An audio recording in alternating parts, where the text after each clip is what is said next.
گناہ کرنا بھی گناہ ہے اور گناہ کا اظہار بھی گناہ ہے۔ نبی اکرم صلی اللہ تعالی علیہ وآلہ وسلم نے ارشاد فرمایا میری ساری امت کو معافی مل جائے گی سوائے ان لوگوں کے جو اعلانیہ گناہ کرتے ہیں۔ یہ بخاری مسلم دونوں میں حدیث موجود ہے۔ جو اعلانیہ گناہ، جنہوں نے خود ساری دنیا کو گواہ بنا لیا، میں نے یہ بھی جرم کیا، یہ بھی کیا، یہ بھی کیا، یہ بھی کیا، خود انہوں نے لوگوں کے، بہت بڑے غافل آدمی کی علامت ہے کہ گناہ کرے اور پھر اوپر سے اعلانیہ گناہ کرے، اتنا بڑا جرم کرے۔ جب بندہ بہت زیادہ غافل ہو جاتا ہے پھر اعلانیہ گناہ کرنے لگتا ہے۔ ایک گناہ، پھر اس کا اظہار گناہ۔ ایک بندہ، حدیث پاک میں آتا ہے، ایک بندہ رات کو کوئی غلطی کرتا ہے، اللہ تعالیٰ اس پہ پردہ ڈال دیتا ہے، لیکن وہ سویرے خود لوگوں کو بتاتا پھرتا ہے میں نے یہ کیا، میں نے یہ کیا۔ جب آپ اظہار گناہ کرتے ہیں نا تو سامنے والا بھی دلیر ہوتا ہے، کہتا ہے اس نے کیا، میں کر لوں گا تو پھر کیا ہوا۔ ہمارے علماء نے لکھا ہے کسی کی نماز قضا ہو جائے تو کسی کو بتائے نہ، قضا پڑھ ڈالے، اس کا جگہ جگہ ذکر نہ کرے۔ جب آپ کہیں گے نا میری قضا ہو گئی تو آپ کے ساتھ رہنے والا بچہ دوست سمجھے گا یار اس کی قضا ہو گئی ہے تو میری بھی ہو جائے گی تو کیا ہوا۔ آج کل لوگ کہتے نہیں میں کو اکیلا کر رہا ہوں، ساری دنیا ہی کرتی ہے۔ اور جناب کیا ہو گیا اگر یہ غلطی ہو گئی تو بندے سے ہو ہی جاتا ہے۔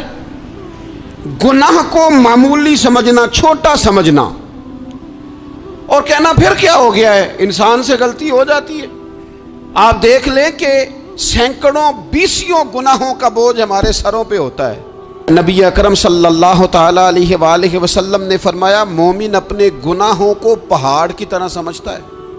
یہ بخاری میں حدیث ہے۔ مومن پہاڑ کی طرح جانتا ہے اور وہ ڈرتا ہے کہ کہیں وہ پہاڑ اس کے اوپر گر نہ جائے، یعنی کہیں مجھے میرے گناہ کی سزا نہ مل جائے۔ چھوٹے گناہ کو بھی پہاڑ جانتا ہے، یار مجھ سے غلطی ہو گئی، مجھے ٹھیک کر لینی چاہیے، مجھے معافی لے لینی چاہیے، مجھے توبہ کر لینی چاہیے۔ مومن اپنے اوپر گناہ کو پہاڑ کی جانب سمجھتا ہے۔ اور حضور علیہ الصلوۃ والسلام فرماتے ہیں کہ یہ جو فاسق اور فاجر ہوتا ہے نا، اللہ کا نافرمان، یہ گناہ کو مکھی کی طرح سمجھتا ہے۔ یہ سمجھتا ہے میں نے اشارہ کرنا ہے مکھی نے اڑ جانا ہے۔ مومن کی علامت یہ ہے کہ وہ پہاڑ جانتا ہے، اگر غلطی ہو جائے تو پہاڑ۔ امام اعظم ابو حنیفہ رحمۃ اللہ علیہ گزر رہے تھے تو بارش ہو گئی تھی اور کوفہ میں کیچڑ تھا، تو آپ نے جو جوتے پہنے ہوئے تھے ان جوتوں سے چلتے ہوئے نا آپ کے پاؤں سے کچھ مٹی اڑی، تو سامنے ایک یہودی تھا، اب اس زمانے میں دیواریں کچی ہوتی تھیں، اس کے دیوار پر جا کے وہ مٹی جو تھی وہ لگ گئی۔ اب امام صاحب بڑے پریشان ہوئے کہ میں نے اس کی دیوار کو آلودہ کر دیا۔ یہاں تو لوگ اپنی اینٹیں رکھتے رکھتے کئیوں کی دیواریں توڑ ہی دیتے ہیں، اور پھر وہ اس پر ماننے کو بھی تیار نہیں ہوتے، تسلیم کرنے کو بھی تیار نہیں ہوتے۔ وہ کہتے ہیں پھر کیا ہو گیا، اب ہمارا یہاں گھر ہے تو ہم نے ٹرالی منگوانی نہیں تھی، ہمارا حق بنتا تھا۔ امام صاحب کے پیروں سے ذرا کیچڑ اڑا، یہودی کی دیوار پہ لگا، اس کی کچی دیوار تھی۔ امام صاحب پریشان ہو گئے، سوچنے لگے کہ اگر میں دیوار سے یہ کیچڑ اتارتا نہیں تو یہ بھی زیادتی ہے، میں نے اس کی دیوار کو گدلا کر دیا، اور اگر میں اتارتا ہوں تو کچھ مٹی اس کی دیوار کی بھی اتر جائے گی، کچی دیوار ہے، یہ بھی زیادتی ہے۔ مومن گناہ کو پہاڑ کی طرح سمجھتا ہے کہ کہیں گر نہ جائے، اس کی بھی کہیں سزا نہ مل جائے۔ امام صاحب نے اس کے دروازے پہ دستک دی، وہ باہر آیا تو اتفاق سے وہ آپ کا مقروض بھی تھا، اس نے پیسے دینے تھے۔ باہر نکلتے ہی کہنے لگا اوہ آپ تو قرض لینے آ گئے، میرے پاس تو ابھی گنجائش نہیں ادا کرنے کی۔ تو امام صاحب کہنے لگے تو قرض چھوڑ، وہ میں نے معاف کیا، میرے سے ایک غلطی ہو گئی ہے۔ میں آ رہا تھا، لکڑی کے جوتے اس زمانے میں کھڑاؤں لوگوں نے پہنے ہوتے تھے، کہا وہ میرے پیروں سے ذرا کیچڑ اڑا ہے، تیری دیوار پہ لگ گیا ہے۔ اب میں بڑی دیر سے کھڑا سوچ رہا ہوں کہ اگر میں تیری دیوار صاف نہ کروں تو میں نے یہ میلی کر دی، گدلی کر دی، یہ بھی بات درست نہیں ہے، زیادتی، اور اگر میں اسے صاف کرتا ہوں کچی دیوار سے کچھ مٹی اتر جائے گی تو یہ بھی زیادتی ہے، اب تو بتا میں کیا کروں۔ تو بے موسمہ پھل تھا نا یہ، تو بے موسمہ پھل دیکھ کے بندہ حیران ہو جاتا ہے، جو باتیں روٹین میں نہ ہو رہی ہوں وہ ذرا انوکھی لگتی ہے، بندہ حیران ہو گیا، غور سے امام صاحب کا چہرہ دیکھنے لگا، غور سے چہرہ دیکھنے لگا، ابھی تھوڑی دیر سوچنے کے بعد کہنے لگا حضور پہلے میں نے دین اسلام کے بارے میں پڑھا اور سنا تھا، آج میں نے دین دیکھا ہے۔ پہلے میں نے سنا تھا کہ دین اسلام اس طرح کا ہے، آج میں نے دین ہم نہ پوری دنیا کے کافروں کو دین سنانا چاہتے ہیں، دکھانا نہیں چاہتے۔ ہم نیک نظر آنا چاہتے ہیں، نیک بننا نہیں چاہتے۔ ہم نیک نظر آنا چاہتے، نتیجہ کیا نکلتا ہے کہ کچھ عرصے کے بعد پتہ چل جاتا ہے بندہ کس لیول کا نیک ہے، کیا معیار ہے اس کی نیکیوں کا۔ کہنے لگا حضور پہلے میں نے دین سنا تھا، آج دیکھا ہے۔ آپ وہ مٹی کی دیوار پر جو کیچڑ لگ گیا ہے، دیوار کو بعد میں صاف کیجئے گا، پہلے کلمہ پڑھائیں تاکہ میرے اندر کا کفر صاف ہو جائے، مجھے مسلمان کر دیں۔ کچھ کام کریں اور جلدی سے کریں۔ حضرت جابر ابن عبداللہ انصاری رضی اللہ تعالیٰ عنہ بیان کرتے ہیں، یہ بھی بخاری میں موجود ہے، کہتے ہیں ایک صحابی نا نبی پاک علیہ السلام کی بارگاہ میں حاضر ہوئے غزوہ احد کے موقع پر، اور حال ان کا یہ تھا کہ وہ کھجور کھا رہے تھے، اور کھجور انہوں نے منہ میں رکھی ہوئی تھی۔ حضور کی بارگاہ میں حاضر ہوئے اور عرض کرنے لگے یا رسول اللہ صلی اللہ تعالیٰ علیہ وسلم اگر میں شہید کر دیا جاؤں تو کہاں جاؤں گا؟ حضور فرمانے لگے جنت میں۔ تو کہتے انہوں نے جو کھجور منہ کے اندر تھی نا وہ انہوں نے نگلی نہیں، اندر نہیں لے گئے، اس کو باہر نکالا اور دوڑ کے آگے بڑھے اور جنگ کرنی شروع کر دی، اور لڑتے لڑتے شہید ہو گئے۔ کیا سبق دیا انہوں نے؟ سبق یہ دیا کہ نیکی کرنے میں اتنی دیر بھی نہیں کرنی جتنی کھجور کھانے میں دیر لگتی ہے۔ جلدی سے نیکی کرنی ہے، فٹافٹ نیکی کرنی، اس کے اندر ٹال مٹول نہیں کرنا۔ اسی وقت انہوں نے کھجور باہر نکال دی، دوڑ کے انہوں نے حضرت انس بن نضر رضی اللہ تعالیٰ عنہ، حضرت انس بن مالک رضی اللہ تعالیٰ عنہ کے چچا ہیں، میدان احد میں نا احد پہاڑ کے قریب کھڑے تھے، لوگوں سے کہہ رہے تھے جلدی جلدی ادھر آؤ، وہ جنت جو انسان کو انتقال کے بعد نصیب ہوگی اور قیامت کے بعد نصیب ہوگی، فرماتے تھے مجھے تو ابھی احد پہاڑ کے اندر سے جنت کی خوشبو آ بھی رہی ہے، لہذا جلدی سے آؤ، ادھر دوڑو، جہاد کرو، آؤ کفار سے لڑیں۔ تو نیکی میں دیر نہیں کرنی، جو نیکی میسر آتی ہے، جس کو میسر، ماں باپ میسر ہیں تو خدمت کر لیں، اہل خانہ ہیں تو حسن سلوک کر لیں، اللہ نے اولاد دی ہے تو اچھی تربیت کر لیں، دوست ہیں تو خیر خواہی کر لیں، اگر آپ کو اللہ رمضان عطا کرتا ہے تو زیادہ سے زیادہ اس کی عبادت کر لیں، اگر نظر ٹھیک ہے تو تلاوت زیادہ سے زیادہ کر لیں، زبان چلتی ہے تو رج رج کے مدینے والے محبوب پہ درود و سلام پڑھ لیں، اللہ تعالیٰ کا ذکر کر لیں، جلدی سے خیر جمع کریں، اپنے وقت کو ضائع نہ کریں۔ یہ آج کا سبق ہے۔ ایک تو ہم نے فیصلہ کرنا ہے کہ بس غفلت نہیں، اب غفلت اب انشاءاللہ اللہ اللہ کرنی ہے، اب کوئی خیر کا کام کرنا ہے۔ میرے حضرت کا ایک جملہ کبھی نہیں بھولنا، فرمایا کرتے تھے زمین کے اوپر کام، نیچے جا کے آرام۔ یہ چھوڑ دیں اتنے گھنٹے سونا ہے تو یہ کرنا ہے تو میری نیند میں دخل کوئی نہ ڈالے، پھر سوتے ہی رہ جائیں گے، سوتے ہی رہ جائیں۔ زمین کے اوپر کام اور نیچے جا کے جاگنا ہے، جاگ لے افلاک کے سائے تلے، پھر حشر تک سوتا رہے گا خاک کے سائے تلے۔ اب جاگ لے افلاک کے سائے کے نیچے، جاگ، کھول آنکھیں، ہر وقت کا سونا، ہر وقت سونا، ہر وقت جو اپنے آرام کی فکر کرنا، اس سے نکل آئیں اور اچھا کھانا اور اچھا پہننا اور بس اپنی مرضی کی زندگی من چاہی جینا، اس سے باہر آئیں۔ فیصلہ کریں، فیصلہ کہ اب غفلت نہیں کرنی، اگر اللہ نے کوئی صلاحیت دی ہے تو اسے دین کے کام پہ لگانا ہے، کوئی ڈیوٹی کرنی ہے، کوئی خدمت کرنی ہے۔ دیکھو خدمتیں ہو رہی ہیں، صدیق اکبر مال دے رہے ہیں، عثمان غنی مال دے رہے ہیں، مولا علی نے تلوار پکڑی ہے، میدان میں جا رہے ہیں، فاروق اعظم گلی گلی نگر نگر رسول اللہ کے دین کی پہرے داری کر رہے ہیں، حضرت جناب سیدنا سلمان فارسی ابو ذر غفاری حضور کی مسجد میں جھاڑو دے رہے ہیں، اور بلال حبشی وہ نبی پاک کی مسجد میں اذان پڑھتے پڑھتے رب نے اتنا عروج فرمایا کہ کعبے کی چھت پہ کھڑے ہو کے بھی اذان پڑھنے شروع، انہوں نے اذان دے دی۔ تو کوئی کام کرنا ہے، غفلت کو توڑنا ہے اور نیکی کرنی ہے ذرا جلدی جلدی۔ خیر کا کام کرنا ہے، نہیں ایسے نہیں، فٹافٹ. کیسے جی؟ فٹافٹ. تو فٹافٹ کام کریں خیر کا، جلدی جلدی. تو یہ خیر کا کام فٹافٹ، جلدی جلدی اور بڑی جلدی اور دوڑ دھوپ کے. اور جب آپ کرتے جائیں گے نا تو پھر اللہ تعالیٰ مواقع بناتا جائے گا. اس لیے نبی پاک صلی اللہ تعالیٰ علیہ وسلم نے فرمایا 2 نعمتیں ایسی ہیں جن میں اکثر لوگ غفلت میں ہیں، ایک صحت اور دوسری فراغت. لوگ بلا وجہ وقت ضائع کرتے ہیں. اللہ نے صحت دی ہے، کسی خیر کے کام میں لگائیں. اگر آپ کے پاس فارغ وقت ہے تو قرآن پاک کو یاد کریں، ترجمہ اور تفسیر سے پڑھیں، محبوب پاک علیہ السلام کی احادیث کو یاد کریں، اللہ والوں کی باتیں سنیں. وقت ملے تو عبادات میں لگائیں، نوافل میں لگائیں، تلاوت میں لگائیں، ذکر اذکار میں لگائیں. اور پھر اللہ مزید توفیق عطا کرے تو کسی کے بھلے میں وقت لگائیں. گلی سے کوئی کانٹا اٹھائیں، کوئی روڑا اٹھائیں، کوئی کسی کی مدد کریں. لیکن یہ غافل ہونے کی علامت ہے کہ اپنے وقت کو ضائع کرنا. اور پھر اسی طرح غفلت کی 5ویں علامت یہ ہے کہ اگر بندے کو دنیا سے پورا پیار ہو جائے، یعنی شب قدر میں بھی آ کے کہتا ہے یا اللہ کبھی پیسے دے دینا، شب برات والے دن بھی کہتا ہے کہ مالک اگر کبھی کوئی ایسا سبب لگ جائے نا، یعنی بیت اللہ شریف کے سامنے کھڑے ہو کے بھی اگر اس نے مال ہی مانگنا ہے وہاں بھی اس نے یہی سوال کرنا ہے، حب دنیا اتنی غالب آ جائے تو یہ غافل ہونے کی علامت. دنیا ضرورت ہے، مقصد نہیں ہے. دنیا کی حاجت ہے، مقصد نہیں ہے، یہ مقصود نہیں.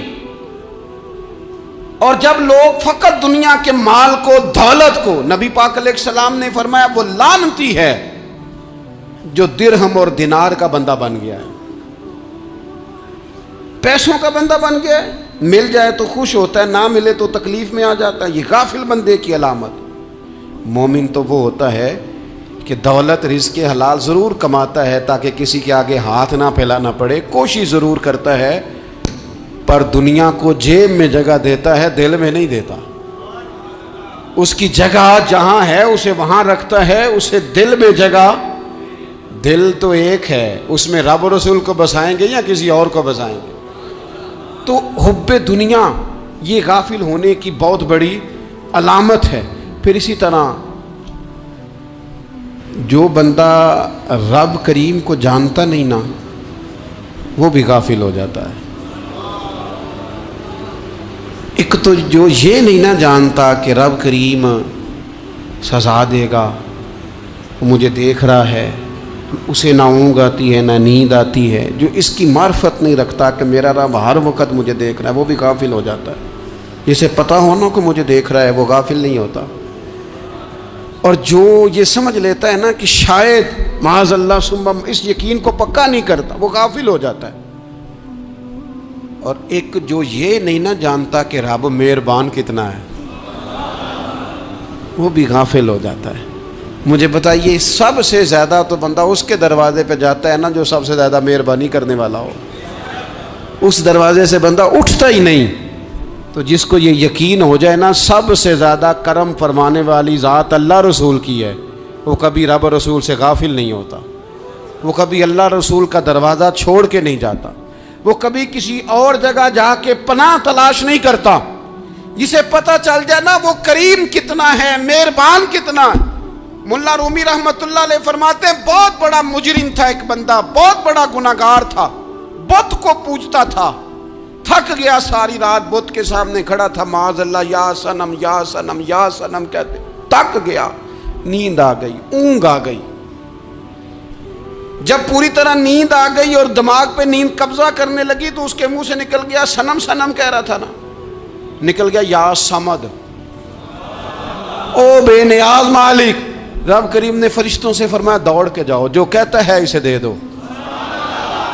فرشتے کہنے لگے مالک تو بت کو پکار رہا تھا، اس نے تو غلطی سے نام لیا ہے. فرمایا مجھے نہیں پتا، لیکن دیکھو نا اس نے مجھے پکارا تو ہے نا. کتنی دیر سے جھوٹے کو پکار رہا تھا، اس کا معاملہ حل نہیں ہوا. اب اگر سچے کو پکارنے پہ بھی حل نہ ہوا تو فرق کیا رہ جائے گا؟ دے دو جو مانگتا ہے، دے دو. میرے دوست گر پتہ چل جائے وہ کریم کتنا ہے، وہ مہربان کتنا ہے، میرے رسول پاک علیہ الصلوۃ والسلام نے تو فرمایا تیری آنکھ سے اگر اس کے خوف سے اتنا آنسو بھی نکل گیا جتنا مچھر کا پر ہوتا ہے، تو جس طرح بھینس کے تھنوں سے نکلا ہوا دودھ واپس تھنوں میں نہیں نہ جاتا، جو اتنا بھی روئے نہ روئے اللہ کے خوف سے، وہ بندہ دوزخ میں نہیں جائے گا۔ تھوڑی دیر کے لیے ڈر جائے اپنے رب سے، آئے تو صحیح۔ عدم معرفت غفلت پیدا کرتی ہے، تو آ تو صحیح، وہ تو کریم ہی بڑا ہے، وہ تو مہربان ہی بڑا ہے۔ حضرت زنیرہ رضی اللہ تعالی عنہ حضور کی صحابیاں ہیں۔ ایام جو مکے کے تھے مسلمانوں پر بڑی آزمائش کے تھے، انہیں بڑا مارا کفار نے، اتنا مارا کہ ان کی بینائی چلی گئی، نظر آنا بند ہو گیا۔ کافروں کی عورتوں نے تانا دیا کہ تو نے ہمارے بت چھوڑے ہیں نا، تو دیکھنا تیری بینائی چلی گئی۔ تو جناب زنیرہ اللہ پہ بھروسہ، توکل، معرفت الہی کا جذبہ، اٹھ کے کھڑی ہو، کہنے لگی چپ کرو، تمہارے جھوٹے بت کیا کر سکتے ہیں، میرا رب چاہے تو صبح جب میں اٹھوں تو میری آنکھیں روشن ہو، اگر کریم کرم کر دے۔ لوگ کہتے ہیں واقعی ایسا ہوا، جب وہ سویرے اٹھی تو اللہ نے ان کی روشنی واپس کر دی تھی۔ تجھے پتہ چل جانا وہ مہربان کتنا ہے۔ وہ ایک بزرگ تھے، تو ان سے کسی نے کہہ دیا کہ اگر آپ کا حساب آپ کے ماں باپ کے ذمہ ہو جائے تو پھر کیسا، پوچھنے کے لیے قیامت میں اگر ماں باپ حساب لیں تو پھر کیسا۔ تو بڑے سیانے لوگ تھے جو دل والے تھے، کہنے لگے نہیں، رب کریم ہی ٹھیک ہے، اس لیے کہ وہ ماں باپ سے کہیں بڑھ کر پیار کرنے والا ہے۔ اگر یہ معرفت مل جائے وہ کریم کتنا ہے۔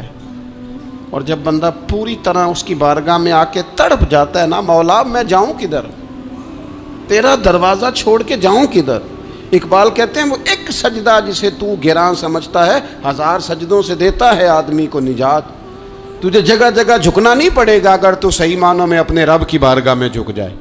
تو میرے عزیز کوشش کریں کہ اس کی معرفت، اس کا کرم، اس کی عطا اور اللہ تبارک و تعالیٰ کے حاضر و ناظر ہونے پر عین الیقین، حق الیقین حاصل کریں۔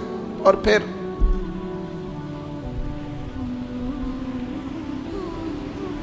8ویں بات یہ ہے کہ غافل لوگوں کی صحبت بھی بندے کو غافل کر دیتی ہے۔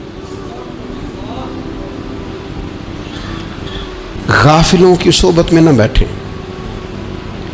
ان کی صحبت میں بیٹھیں جن کے پاس بیٹھنے سے دل میں رب رسول کی محبت پیدا ہوتی ہے۔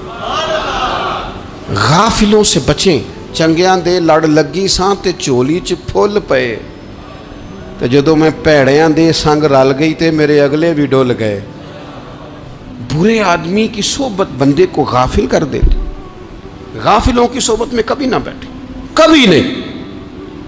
غافل آدمی آپ کو غافل کر دے گا۔ میرے نبی پاک علیہ الصلوۃ والسلام نے فرمایا انسان اپنے دوست کے مذہب پر ہوتا ہے۔ یہ بہت بڑے لفظ ہیں۔ فرمایا المرء علی دین خلیلہ، انسان اپنے دوست کے مذہب پر ہوتا ہے۔ تو دیکھ تو نے دوست کس کو بنایا ہے، جو تیرے دوست کا مذہب ہوگا وہی تیرا ہو جائے گا۔ ہم نے دوست بنایا نا غوث پاک جیلانی کو،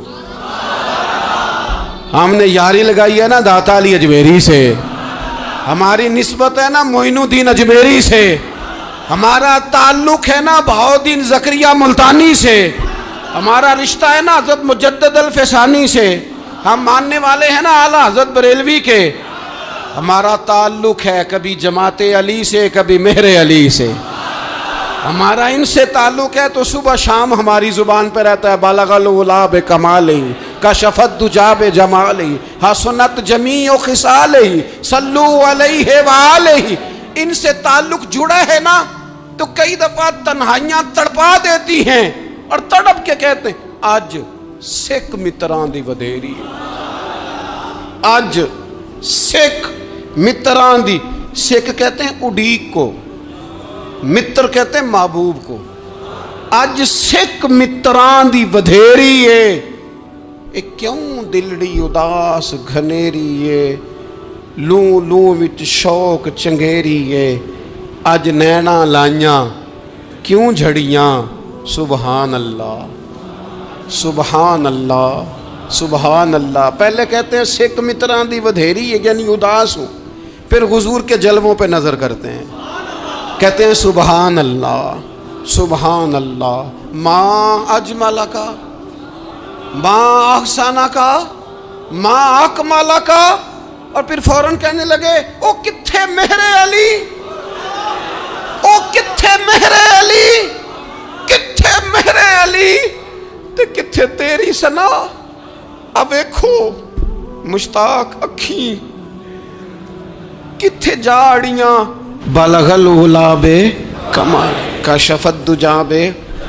اور میرے اعلیٰ حضرت کہنے لگے سرور کہوں کہ مالک و مولا کہوں، باغ خلیل کا گلے زیبا کہوں تجھے، تیرے تو وصف عیب تناہی سے ہیں بری، حیران ہوں میرے شاہ میں کیا کیا کہوں تجھے.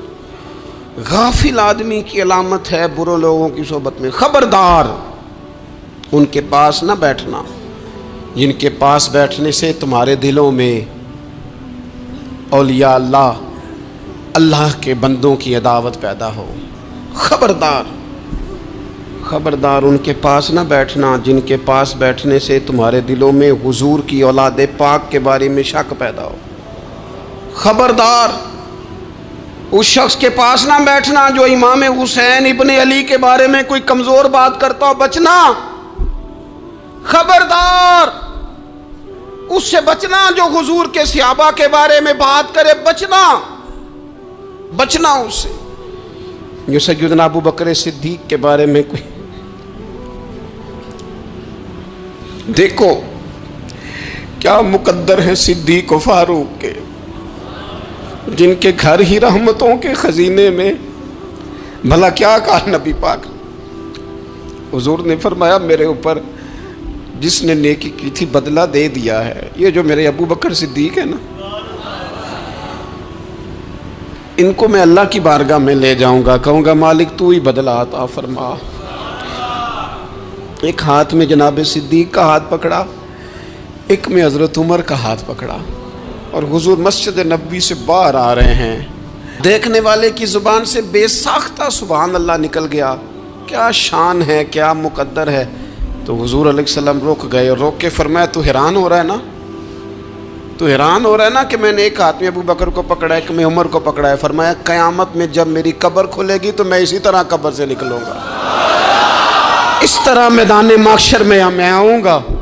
خبردار حضور کے وفاداروں کے وفادار رہنا، ان کے وفادار رہنا، ان کے وفادار رہنا. بڑا عجیب دور آیا ہے. ہم نے یہ دور دیکھا ہے کہ لوگ حضور کے صحابہ کے بارے میں بھی بات کریں گے. اب نبی پاک کی اولاد پاک کے بارے کو بھی ڈسکس کیا جائے گا.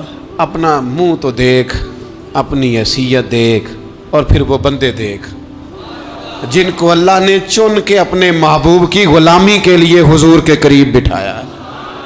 تو بچنا ایسے لوگوں سے، پرہیز کرنا. خبردار عقیدہ ستھرا رکھنا، عقیدہ ستھرا رکھنا، صاف رہنا، پاکیزہ رہنا، غافلوں کی صحبت سے بچنا. بڑا ڈرتے ہیں اللہ سے، دعائیں مانگتے ہیں یا اللہ نسلوں میں بھی وہی بندے پیدا فرما جو عقیدے پکے رکھنے والے ہیں. وہ بندے پیدا فرما ہماری نسلوں میں. ایک وہ بندہ بھی غافل ہو جاتا ہے جو امیدیں لمبی لگا لیتا ہے، جن کے منصوبوں میں دولت بھی ہوتی ہے، گھر بھی ہوتا ہے، اولاد کا بڑا ہونا بھی ہوتا ہے، پوتے پوتیاں نواسے نواسیاں دیکھنا بھی ہوتا ہے، یہاں بھی گھر وہاں بھی گھر، یہ سیر، یہ سارا کچھ ہوتا ہے. لیکن رب کی بارگاہ میں پیش ہونا جن کے پیش نظر نہیں ہوتا. لمبی امیدیں. حضرت مولا علی شیر خدا فرمایا کرتے تھے میں تم پر دو باتوں کا خوف کھاتا ہوں، جو ڈر آتا ہے. ایک یہ کہ تم خواہش کی پیروی کرو گے، جو نفس کی خواہش ہوگی اس کے پیچھے لگ جاؤ گے، اور ایک تم لمبی لمبی امیدیں باندھو گے، اتنے سال جینا ہے، اتنے 100 سال جینا ہے، یہ کرنا ہے وہ کرنا ہے. منصوبہ بندی کریں مستقبل کے لیے، وہ بری نہیں، لیکن تیاری رکھیں، تیاری رکھیں. اس بات کا بھی خیال رکھیں کہ اللہ کی بارگاہ میں حاضر ہونا. یہ غفلت کی چیزیں ہیں جو بندے کو غافل کر دیتی ہیں. جو لوگ اللہ کا ذکر نہیں کرتے وہ بھی غافل ہو جاتے ہیں، اور جو فضول باتیں زیادہ کرتے ہیں نا، ہنستے زیادہ ہیں. فَلْيَضْحَكُوا قَلِيلًا وَلْيَبْكُوا كَثِيرًا. قرآن کہتا ہے زیادہ رویا کرو، کم ہنسا کرو۔ نبی پاک علیہ الصلوۃ والسلام سے پوچھا تھا حضرت عقبہ بن عامر نے کہ یا رسول اللہ نجات کس چیز میں ہے؟ تو نبی پاک علیہ الصلوۃ والسلام نے فرمایا ایک تو اپنی زبان قابو میں رکھو، دوسرا فرمایا اپنے گھر میں ٹھہرے رہو، تمہارا گھر تمہارے لیے کافی ہو، فضول نہ نکلو گھر سے، اور تیسرا فرمایا اپنی خطاؤں پہ رویا کرو۔ کثرت کلام اور فضول کلام اور بلا وجہ یہ بندے کو غافل کرتا ہے، دل کو سخت کرتا ہے۔ یہ چند چیزیں ہیں جو انسان کو غفلت میں ڈالتی ہیں۔ اپنے آپ کو ان چیزوں سے بچائیں اور غفلت کو توڑیں۔ آپ کے ذمے میرے ذمے جو حقوق العباد ہیں ان کا پتہ کریں، جو اللہ رسول کے حقوق ہیں ان کی خبر دیکھیں، ہماری جو ذمہ داریاں ہیں ہم کس طرح انجام دے رہے ہیں اس پر توجہ کریں، اپنے معاملات کو ٹھیک کریں۔ ہم انسان ہیں، کوتاہیاں تو رہ جائیں گی، لیکن جب کوشش کریں گے تو پھر رب تعالیٰ مدد بھی فرمائے گا۔ ایک بات اور کرنی ہے، ایک تو میں نے عرض کیا غفلت کو توڑنا، ایک دوسری بات قرآن مجید کا ایک سبق اور، جب غفلت توڑنی ہے تو پھر لازمی طور پر ایک کام کرنا پڑے گا۔ میں نے یہ عرض کیا تھا کہ پلاننگ نہیں کرنی، فیصلہ کرنا ہے۔ تو فیصلہ کرنا ہے تو کرنا کیا ہے؟ پھر قرآن حکیم نے سورہ بقرہ میں کہا فاستبقوا الخیرات، یعنی تم نیکیوں کی طرف دوڑو، جلدی جلدی نیکیاں کرو، فٹافٹ، دیر نہ کرو۔ فٹافٹ سے مراد یہ نہیں کہ نیکی جلدی جلدی کر جاؤ، یعنی ٹال مٹول نہ کرو خیر کے کام میں، کل کریں گے، پرسوں کریں گے، عمرہ کر رہے ہیں پھر نیکی ہیں، حج کر رہے ہیں پھر نیکی ہیں، بچے بیال ہوں پھر میں نیک ہوں، یہ تھوڑا سا یہ کام ٹال مٹ، فاستبقوا الخیرات، نیکیوں کی طرف دوڑو، جلدی کرو، بھاگو۔ نبی پاک صلی اللہ تعالیٰ علیہ وسلم نے فرمایا 5 چیزوں کو 5 چیزوں سے پہلے غنیمت جانو۔ حضور علیہ الصلوۃ والسلام فرمانے لگے ایک تو تم جوانی کو نہ بڑھاپا آنے سے پہلے پہلے غنیمت سمجھ لو۔ نبی کریم صلی اللہ تعالیٰ علیہ وآلہ وسلم ارشاد فرمانے لگے کہ اپنی صحت کو غنیمت جان لو بیماری آنے سے پہلے پہلے۔ پھر حضور علیہ الصلوۃ والسلام فرمانے لگے اگر اللہ نے تمہیں مال دیا ہے، وسعت دی ہے، تو نیکی کر لو، خرچ کر لو اللہ کے راستے میں، خدا نہ خواستہ تم پر غریبی آ جائے۔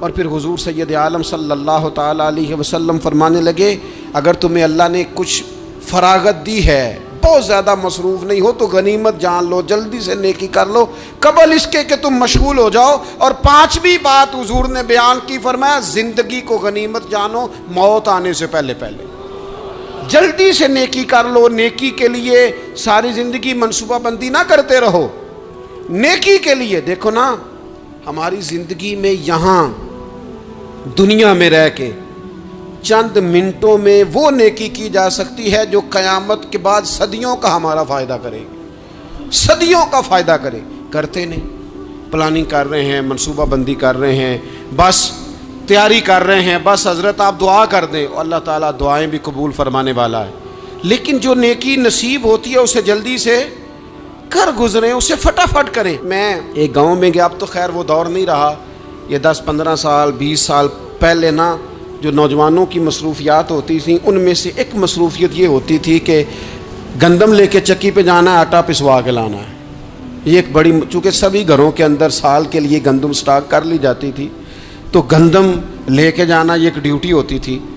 ایک نوجوان ایک گاؤں میں، اس کی مجھے تعریف سننے کو ملی، تو ایک بوڑھی اماں کہنے لگی یہ تو بڑا نصیباں والا ہے، سارے اندر آٹا پیا لے ہوتا ہے، اور آتے جاتے پوچھ لیتا ہے کہ اماں کوئی، کہنے لگی میرے بچے باہر ہوتے ہیں، یہ مجھے دوائی بھی لا دیتا ہے شوگر کی، میں مریضہ ہوں۔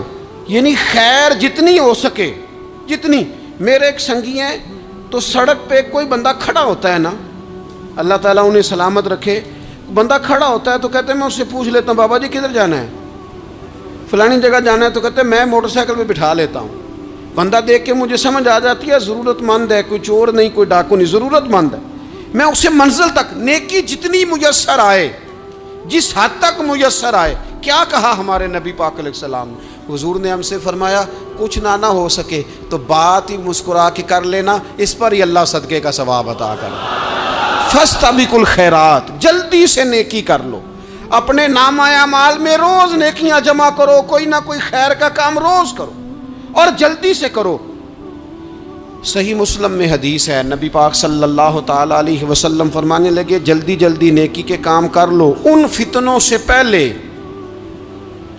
جو اندھیری رات کے حصوں کی طرح فتنے ہوں گے۔ فرمایا اس وقت حال یہ ہوگا کہ آدمی صبح مومن ہوگا، شام کو کافر ہو جائے گا، شام کو مومن ہوگا تو صبح کافر ہو جائے گا۔ اور فرمایا لوگ دنیا کے بدلے اپنا دین تک بیچ ڈالیں گے۔ معاذ اللہ جھوٹی قسمیں نہیں کھائی جاتی، جھوٹا قرآن مجید نہیں لوگ اٹھا لیتے۔ لوگ دنیا کے لیے دین بیچ ڈالیں گے، اس سے پہلے جب فتنے اتنے زیادہ ہو جائیں، اس سے پہلے نیکی کر لو، کوئی خیر کا کام کر لو، جلدی سے کچھ ایسا کر لو۔ حضرت عقبہ بن حارث رضی اللہ تعالیٰ عنہ فرماتے ہیں یہ دیکھیں ہمارے نبی پاک علیہ السلام کی سیرت کیا ہے، حضور کا اسوہ کیا ہے، نبی پاک علیہ السلام ہماری تربیت کس طرح کرتے ہیں۔ حضرت عقبہ بن حارث رضی اللہ تعالیٰ عنہ کہتے ہیں ہم نے نبی پاک علیہ السلام کے ساتھ عصر کی نماز پڑھی، یہ صحیح بخاری میں موجود ہے۔ فرماتے حضور سلام پھیرتے ہی فوراً اٹھ کے گھر تشریف لے گئے۔ یہ ہمارے لیے انوکھی بات تھی، غیر متوقع تھی، پہلے کبھی ایسا ہوا نہیں۔ سلام پھیرا نماز کا، حضور جلدی سے تشریف لے گئے۔ اب ہم حیران تھے اور حیرت انگیز طور پر حیران تھے کہ کریم اتنی جلدی تشریف لے گئے۔ تھوڑی دیر ہوئی حضور واپس آ گئے تو محبوب پاک علیہ السلام فرمانے لگے گھر میں ایک چھوٹی سی ڈلی، ایک چھوٹا سا ٹکڑا سونے کا پڑا تھا، مال آیا تھا سارا صدقہ کر دیا، وہ تھوڑا سا پڑا تھا، اچانک مجھے یاد آیا وہ تو پڑا رہ گیا۔ تو حضور فرمانے لگے میں نے کہا کہیں ایسا نہ ہو جائے کہ ساری رات گزر جائے اور میرے گھر میں پڑا ہی رہ جائے، میں جلدی سے جا کے اسے خیرات کر دوں۔ میں نے خیرات کیا پھر میں واپس آ گیا ہوں، جلدی سے نیکی، جلدی سے نیکی کر لی جائے۔ ہم بڑا انتظار کر رہے ہیں، بڑا لمبا ہمارا پروگرام ہے، ہمارے پاس ٹائم ہی بڑا ہے، کسی نے کان میں کہہ دیا ہے تیرے پاس بڑا وقت ہے، ابھی تو بڑی عمر پڑی ہے، ابھی تو جناب اور میرے بھائی یہ لوگوں کے کہنے کی باتیں ہیں، پھر پتہ ہی نہیں چلتا حالات کس طرح کے ہو جاتے ہیں اور کیا معاملات انسان کے ساتھ درپیش ہوتے ہیں۔ جتنی خیر میسر آئے، جتنا بھلا میسر آئے، جتنی انسان کو توفیق ملے۔ میں نے بزرگوں کو دیکھا، اپنے اصحاب کو، پہلے وہ خدام سے کہتے کہ میں سونے لگا ہوں اور پابند کرتے لوگوں کو کہ فلاں وقت، بزرگوں کو میں نے دیکھا اپنے، وہ پابند کرتے لوگوں کو کہ فلاں وقت میں موجود ہوں گا، آنا، خود پابند فرماتے۔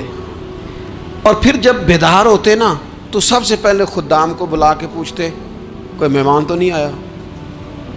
وہ جناب آپ نے خود ہی تو پابند فرمایا فلاں دن آنا۔ کہنے لگے چل یار اگر کوئی آیا تو مجھے ملا لو، میری ملاقات کرا لو۔ کیوں؟ اس لیے کہ دور سے آیا ہے، مجھ سے ملنے آیا ہے، کوئی خیر کی بات سیکھنے آیا، چلو میرے نامہ اعمال میں کو نیکی جائے گی، کچھ نہ کچھ خیر جمع کر لی جائے، کچھ نہ کچھ ڈیوٹی کر لی جائے۔ دو باتیں آج آپ نے لے کے جانی ہیں گھر، یہی لنگر ہے، یہی آپ کے لیے دعا ہے، یہی ہمارے بزرگوں کا فیض ہے، یہی نصیحت ہے کہ آپ نے یہ دو باتیں لے کے جانی ہیں۔ غفلت توڑ دینی ہے، فیصلہ کرنا ہے کہ آج کے بعد غافل نہیں ہونا، اور دوسری یہ بات لے کے جانی ہے کہ نیکی جلدی جلدی، فٹافٹ فیصلہ، فٹافٹ نیکی، ایک کر کے پھر انشاءاللہ دوسری کر کے پھر انشاءاللہ تیسری کر کے پھر انشاءاللہ چوتھی، یہ شروع کرنی ہے، اور آپ دیکھیں گے اللہ تعالیٰ مہربانی فرمائے گا، مدد کرے گا۔